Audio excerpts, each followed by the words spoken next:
Remember, you have access to 7.6 billion people now. Yeah. I did not when I was your age.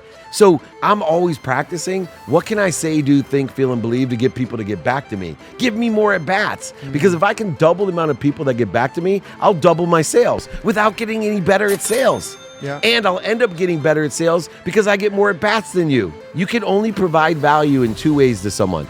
Number one, give them more of what they like. That's valuable. Yeah. Take away all or some of what they don't like. That's valuable. So in order to figure that out, you got to ask questions. What do you like and don't like pertaining to what you want to sell or help with or get help with? True. How do you focus on building that? For anyone listening, young entrepreneur, how can they start to focus on building their network the same way you have? Here's a couple tricks. One, I only deal with open minds. There you go. Right? So, and I give people 3 chances because I believe people have an open mind some of the time. Me, almost all the time. Some people, almost never. But I give them 3 chances because, like, if your cat died and I asked you to help me, you're going to say no. Yeah. Right? Because I'm too bummed, right? Yeah. So I'm going to go back a second time. And sometimes I'm 0 for 3. And on the third time, I always say, hey, man, obviously it's not the right time. But when it is, I'd love to do something with you. Yeah. Half of the time, they never call me, which means they have a closed mind the majority of the time. Yeah. Yep. And then half the time, all I do is accelerate or allow myself to be the priority. And they're like, oh, shit, I really want to work with David. And they call me back. Yeah. And so it's really important to understand open minds first. You can find out if someone has an open mind by asking them questions with a smile on your face, or you can make fun of them. Like I can make fun of you right now to see if you have an open mind, Ernesto. Yeah, I can say, hey man, did you buy that shirt on sale? I did. I actually did, though. Look how many open minds That's the only we way I have. could buy it. I had to wait till it was on sale. But you have an open mind, because if you like F you, man, I'm like, okay, Of course. close mind. Yeah. Okay, so that's the first step, open mind. 2, you got to practice something nobody practices. And this wasn't true when I was young, but it's particularly true today. And that's learn how to get people to get back to you. Because remember, you have access to 7.6 billion people now. Yeah. I did not when I was your age.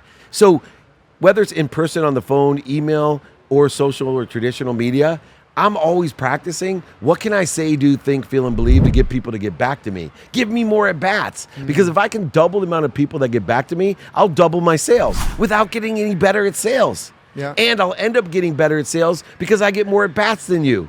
True. So I teach people, 1, find open minds, 2, get people back to you. Then I have an open-ended question template, and this is the simple magic. Like I said, email me, david@dmeltzer.com if you want it. Here's how it goes. Let's say I'm a solar guy.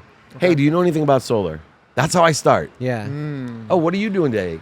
Oh, what do you like about what you're doing or what you know? What don't you like? Why? Because value is derived in only 2 ways. People complicate this so much. You can only provide value in 2 ways to someone. Number 1, give them more of what they like. That's valuable. Yeah. Take away all or some of what they don't like.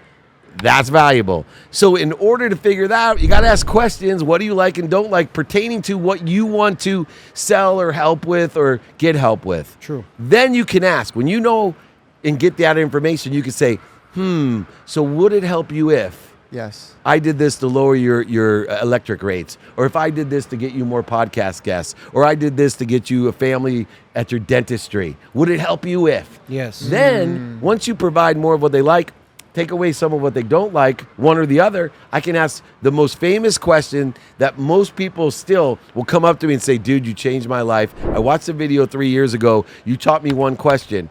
And I'm like, what's that? Do you know anyone that can help me? Interesting. Practice. Do you know anyone that can help me? Because most of the time, if someone can help you themselves, they're like, yeah, me. Yep. Yeah. And if not, you've opened the door to say, I can't help you, but my boy can that buys the shirts on sale. Yeah. He can tell you where to get a shirt. All day. All day. All day. So were you I get always my clothes free. this open-minded? No. See, here's what's How'd you get here?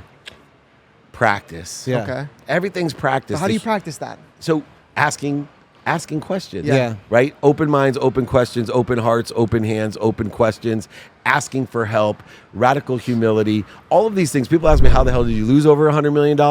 How'd you go bankrupt? Yeah. How'd you go from 33 homes in San Diego to a rented house, rented furniture, and 1 car with a pregnant wife and 3 daughters under the age of 10? Wow. Not asking for help, right? Having a closed mind. Yeah. A closed mind that I didn't need any help. But here's one thing about a closed mind as a nuance as well. If you can find someone that has a closed mind and get to them the certain small time they have an open mind, it's the easiest sale in the world. Yeah. Because they don't have many options. They don't have many opportunities. Yeah. Right? Where someone like me, my biggest issue, and I've overcome it by having the systems of the overlap agreement, is I have so many options, opportunities, and touches of favor, it's hard to get me to prioritize your option opportunity. So I create an overlap agreement that allows me to distribute it, allows someone else to prioritize it well, either internally at my company or externally in my community.